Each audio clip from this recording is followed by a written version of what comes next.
നമസ്കാരം, മെട്രോ മാറ്റിനിയിലേക്ക് സ്വാഗതം. കേരളത്തിൽ നിന്നും ഒരു കേന്ദ്ര സഹമന്ത്രി എത്തുമ്പോൾ അത് വളരെയധികം സന്തോഷമുള്ള ഒരു കാര്യം കൂടിയാണ്.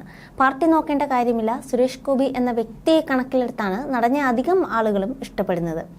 സിനിമയിൽ നിന്നും കിട്ടുന്ന വരുമാനത്തിന്റെ ഒരു പങ്കും നടൻ സഹായങ്ങളാണ് ചെയ്യാറുള്ളത്.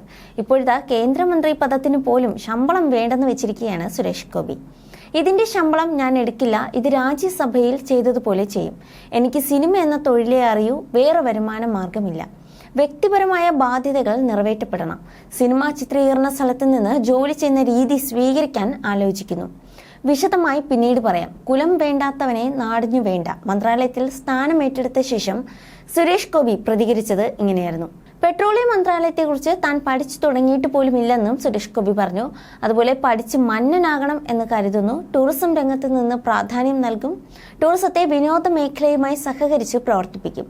പല രാജ്യങ്ങളിലെയും മാതൃകകൾ കൂട്ടിയോജിപ്പിക്കും. കേരളത്തിന്റെ എയിംസിന്റെ കാര്യം ചുമതലയുള്ളവർ തീരുമാനിക്കും.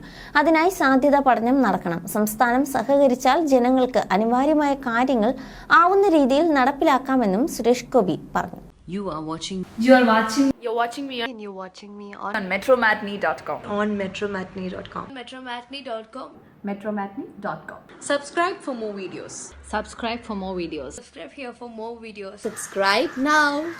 Thank you.